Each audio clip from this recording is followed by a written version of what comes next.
So we're in a back alley here, downtown Toronto. Yep. There's a guy hobbling down there. This is where we always come with the kids, and we gather here and Paul speaks. Hey, good morning, DeVille. Sorry you can't be down here with me like you normally are for the last 5 or 10 years, I guess, with the Grade 12 retreats. We end up here as a way of focusing on the issues of injustice and poverty and how we can make a difference. One of the things that I try and stress over and over again is one of my favorite verses in the Bible is this, that God requires 3 things of us: do justice, love mercy, walk humbly with God. Doing justice is when we see something is wrong, that we're not silent. It's not looking after our own needs and cares. That's why for years I've stressed to students that it's important for us who are not black to stand up and say Black Lives Matter, because we're not the ones being discriminated against, but we stand with our black brothers and sisters because there is racial discrimination. One of the ways I show that is very simply this. Years ago, there was a young woman named Jane Creba who was shot and killed in Toronto. If you ask anybody who lived in Toronto or the GTA, and was 20 years old when it happened, if they knew the name Jane Creba, they would tell you yes. If you ask them if you showed them a picture and said, "Do you recognize this?" they'd say, "Yes, that's Jane Creba." Here's the thing. Ask those same people if they can name one black person who was shot and killed, one black teenage person who was shot and killed, and the answer will be no. They can't. Why? Because for years and years, a white person's life matters more, and people are more interested about hearing about a white person dying rather than a black person. You know what, if you ask someone, they'll say, well, was a black person involved in drugs? Does that really matter? Does that make them less valuable? The same is true of our First Nation women that are disappearing across our country. Often their bodies never found. If they were white young women disappearing at the same rate, do you think it would be a bigger deal? The answer is yes. About 20 years ago, I was standing almost at this right exact spot with a group of students. The guy's working on one of the buildings behind us. Came out and said, "Can I say something?" I said, "Sure."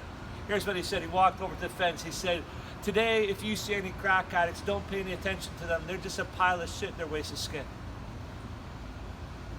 I let the guy continue for a bit and he walked away. After he walked away, I said to students, imagine if you looked down this pile of dirt and leaves. You saw a real $1,000 bill. How many of you pick it up? The answer is if it was a real $1,000 bill, we'd all pick it up. You find a piece of Kleenex, a piece of plastic bag or something, put in your pocket, you smile all the way to the bank.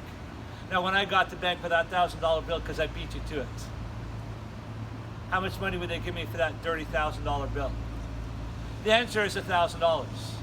If it had urine, feces, vomit, blood, everything else on it, it wouldn't matter. It would still be worth $1,000. Why? Because the image on that $1,000 bill is what gives it its value. The Bible says this, that every human being is created in the image of God. That means that we're all of the same worth. I don't know if you're aware of this, but John Lewis died this year. And one of the things that he's famous for is this: cause good trouble. Good trouble. Good trouble is this. It's not causing trouble at school for no reason, just to bother your teachers. Good trouble is this. When there is injustice, you stand up and you cause trouble. You stand up and say, not on my watch. This isn't happening when I'm around. When someone's being bullied because they're gay, when someone's being picked on because they're Muslim or Sikh, when someone is being discriminated because of whatever reason, the color of their skin, their belief, their values, their sexuality, whatever it is, you stand up and say, no. Not happening. Homosexuality is a big issue for some. I'm from Jamaica. You probably can tell by looking at me, figured that right away. Homosexuality is discriminated a lot in Jamaica. They're killed. Happens all the time. Beat up. Here's what I tell people. If I were to offer you $1 million, assuming you're straight, to be in a gay relationship for 10 years, how many of you take me up on it? You know what the answer is? 0. Because you couldn't push yourself to do that. You're like, nah, I couldn't do that.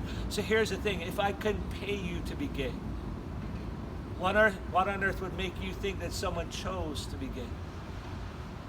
As my older brother who's gay says this, if you think I chose to be discriminated against, discriminated against, beat up, picked on, rejected by family and friends, told I was going to hell. If you think I chose that, you're out of your blankety blank mind. So if someone didn't choose to be gay, why would I discriminate against them? Something they can't help. Do justice, love mercy, walk humbly with God. Here's the great news. You can do it. You can make a difference in this world. You can make this world a better place. I encourage you to go around doing that, making this world a better place. Thanks for listening.